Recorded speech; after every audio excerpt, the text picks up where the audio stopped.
And we're live-ish. Welcome to the Paul and Palz podcast. With me today, I did this last time and it went the other way, so I'll just do this. With me is Mr. William. What's going on, sir? Yo, what's good? Chilling, man. No Len today. I think he's mourning another Cowboys loss. It's football Sunday.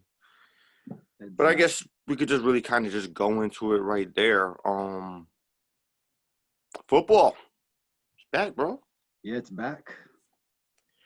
I've grown to realize a couple of things.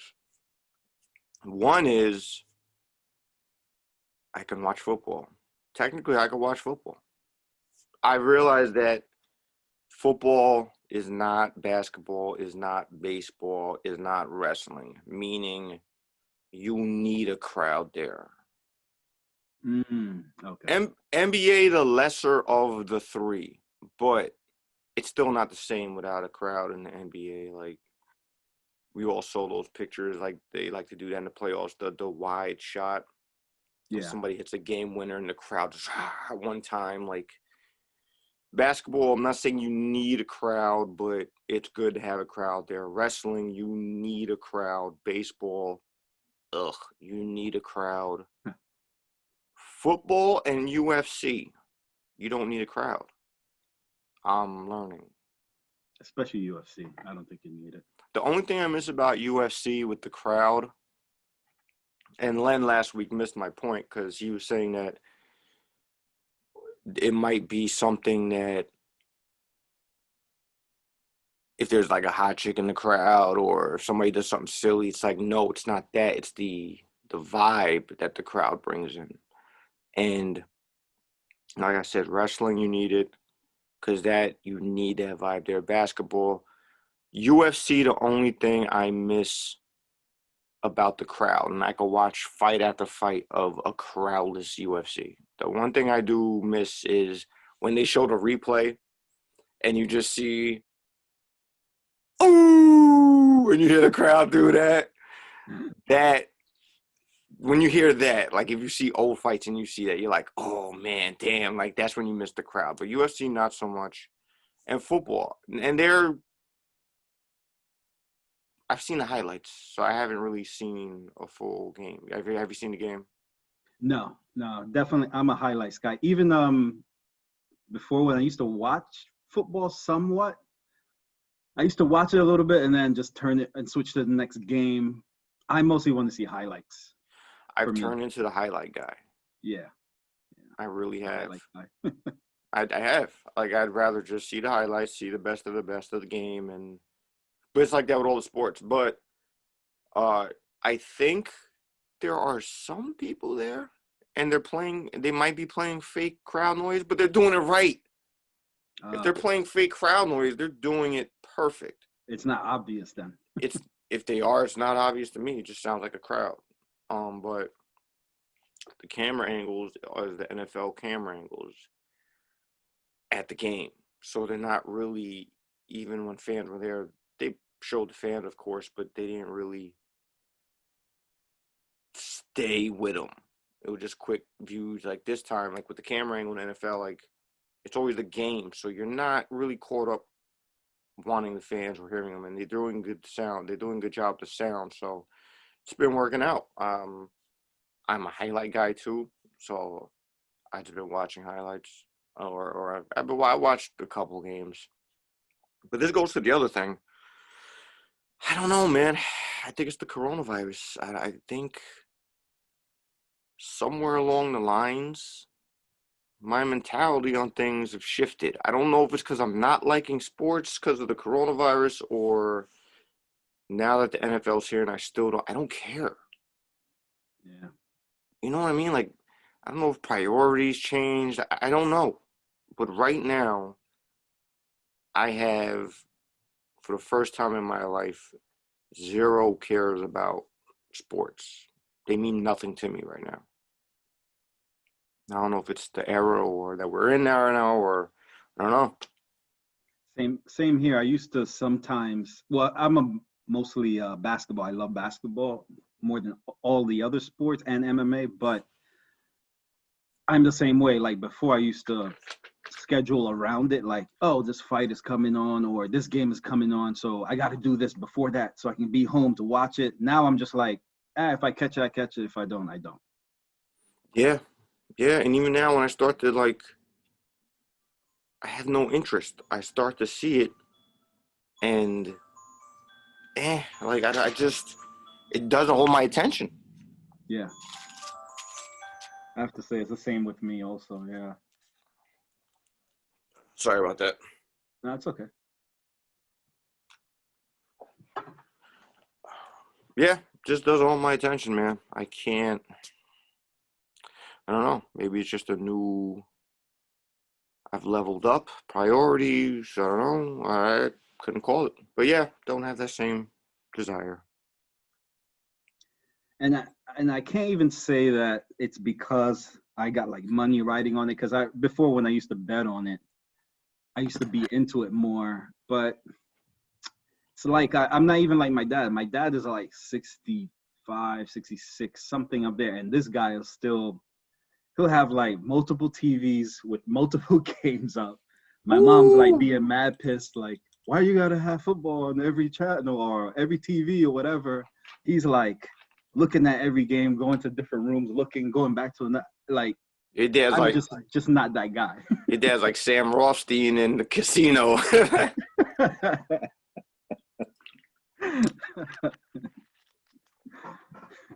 I was never that guy. Yeah, I'm not big on betting. There's a casino. You ever make your way up here, man? There's a couple casinos well within driving distance we can go hang out in. I've never been one to. I've gone and I've placed bets, blackjack. I've placed bets, roulette. I've done that. I'm not a fan of it. I'm not big on betting. okay. I'm not big on gambling. I I like betting on sure things as much as I can. If I go to a casino, I usually 9 out of 10 times just take it to the poker table and Nice. just do that. That's what I want to get back into, poker. Dude, I remember. So all right, you're a legend to me, and I'm gonna say this. So I'm gonna pause everything right now. This conversation, we're gonna go back to it. But dude, I salute you, and whoever's listening. This is why I salute this man right here. You, when you go in, you are. You're like the Matrix when they just. I need to learn how to fly a helicopter. I know how to fly a helicopter now. Yep. No Yeah, pun intended. I kind of OD on stuff sometimes. Yeah. It's not. Don't ever look at that as a negative, bro. Ever. There is no, yeah, I kind of OD on things. If it's not a negative in your life, that is a great thing to be and have. Like, I am jealous ain't the word. I'm envious in a good way. I don't think envious is negative. I salute you about that. I have Thank two you. stories about you that make me go, holy shit. Remember, so we all used to play Need for Speed. Me, you, and Len.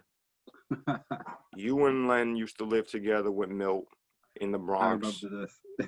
And I would come over a lot of times. I was living in Yonkers. Need for Speed, we always played the same course. And it was like a trial. It was just time-wise. And, whatever. I was never the best at it. It was always between you and Len. And you guys just go at it. But I remember one time you took like a 3L streak, and Len was talking shit, Yep. and you were like, all right, no doubt. And you locked yourself in your room for, I don't know, like, I think I visited you 2 weekends in a row, and both weekends, or one of those weekends, you were locked in your room, and I heard you were locked in there for like a week.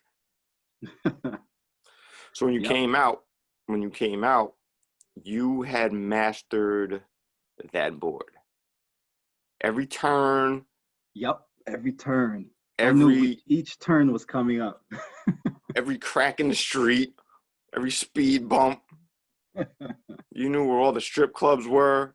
Like, yo, you went Neo on that game, and I believe you never took another L ever again. Nope. Nope.